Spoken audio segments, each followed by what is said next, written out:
గురుగారు, తరతి శోకం ఆత్మవిత్ అనే ఈ శాస్త్ర వాక్యాన్ని ఎలా సమన్వయం చేసుకోవాలి? ఇది నిజంగా చెప్పాలంటే మాకు వేదాంతంలో అత్యద్భుతమైనటువంటి ప్రమాణ వాక్యం అని అంటాం.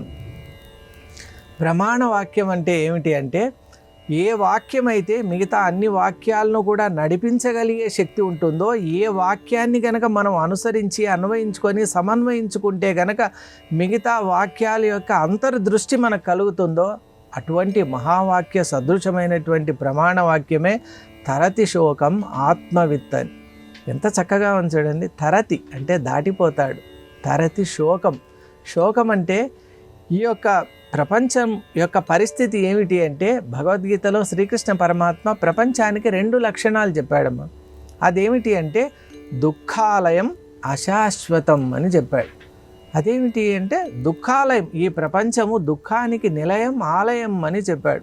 నిజంగా చూసినట్టయితే తృప్తిగా ఉన్నవాడు ఒక్కరూ ఈ ప్రపంచంలో మనకు ఎక్కడ కనిపించరు. మనం ఎంత టార్చ్ లైట్ వేసి చూసినా కూడా, ఎవరిని చూసినా, ఎవరిని స్పృశించినా, ఎవరిని కలిసినా, ఎవరిని బాగా ప్రశ్నించినా ఏదో ఒక వెలితి, బాధ, కొరత, ఏదో వేదన మనకు కనిపిస్తూ ఉంటుంది. ఎందువల్ల అంటే ప్రపంచం యొక్క స్వరూపం అది అని చెప్పారు, దుఃఖాలయం.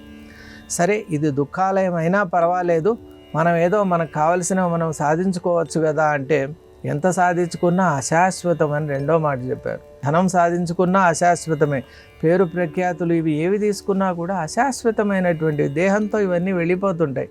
మన విద్య కానివ్వండి, దేహ సంబంధమైనటువంటి విద్యలన్నీ దేహంతోనే లుప్తమైపోతూ ఉంటాయి. కాబట్టి దుఃఖాలయం అశాశ్వతం అని ఇక్కడ చెప్పబడింది. కాబట్టి శోకమయమైనటువంటి, ముఖ్యంగా శోకం అనే పదానికి వేదాంతం చక్కటి అన్వయం చెప్పిందమ్మా. ఇంతకుముందు మనం మాట్లాడుకున్నది లౌకిక అర్థంలో మాట్లాడాం.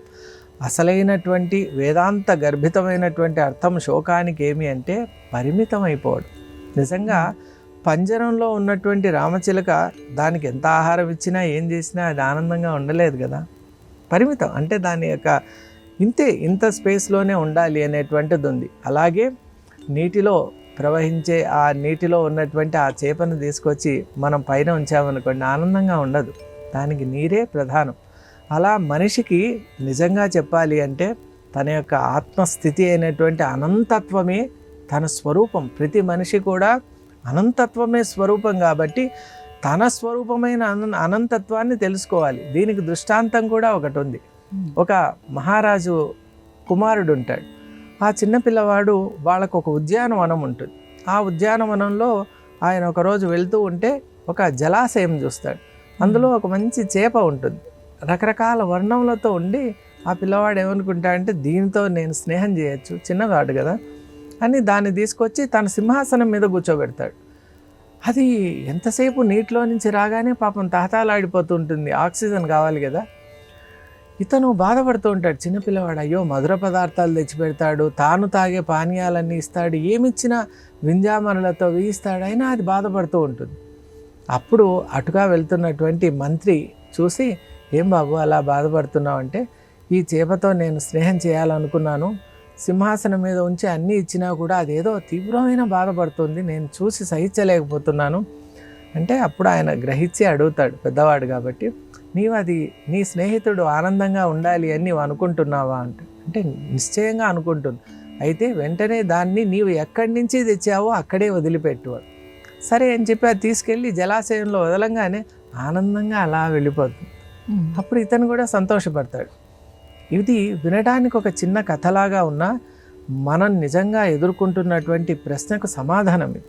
ఎందువల్ల అంటే మనమంతా కూడా దేహం అనేటువంటి ఒక చట్రంలో మితంగా పరిమితంగా ఉంటూ అనేక రకాలైనటువంటి శోకాలకు గురవుతూ ఉన్నాం. ఏ రోజైతే మనం ఆ మంత్రి కదా ఆ పిల్లవాడికి ఉపదేశం చేసినట్టు, గురువు యొక్క ఉపదేశం చేత, శాస్త్ర అధ్యయనం చేత మన యొక్క నిజ స్వరూపాన్ని తెలుసుకొని జలాశయంలో ప్రవేశించిన ఆ చేపలాగా మన నిజ తత్వంలోకి ఎప్పుడైతే మనం ప్రవేశిస్తామో ఆ రోజే నిజమైనటువంటి ఆనందం అనేటువంటిది మన మనసుకు కలుగుతుంది. మనం అటువంటి స్థితిలోకి మనం వెళ్ళిపోతాం. కాబట్టి తరతి శోకం ఆత్మవిత్ అని చెప్పింది వేదం. ఆత్మవిత్ అంటే ఆత్మస్వరూపాన్ని తెలుసుకోవడం. అంటే నిజంగా లౌకిక విద్యల్లో మనం చూసినట్టయితే ఫిజిక్స్ ప్రొఫెసర్ ఒకరు ఉన్నారనుకోండి, ఆయన ఎంత పెద్ద ప్రొఫెసర్, భౌతిక శాస్త్ర నిపుణుడు అయినా కూడా ఆయన ఆ శాస్త్రము వేరువేరుగా ఉంటారు.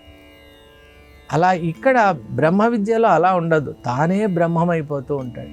ఇక్కడ తెలుసుకోవడం అంటే దానిగా మారిపోవడమే, కాబట్టే ఇది పరావిద్య అంటారు. ఈ విద్య చాలా గొప్పదమ్మ.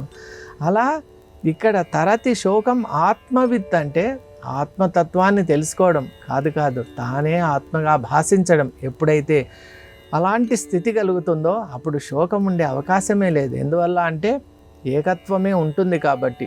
ద్వైత భావే భయం భవేత్ అని, ద్వైతము రెండవ వస్తువు ఉన్నప్పుడే భయం ఉంటుంది, కానీ ఏకత్వం ఉన్నప్పుడు అభయమే ఉంటుంది కాబట్టి, అభయమే ఆనందదాయకం కాబట్టి తరతి శోకం ఆత్మవిత్ అనేటువంటి వాక్యం పరమ ప్రమాణంగా మనం స్వీకరించాలి.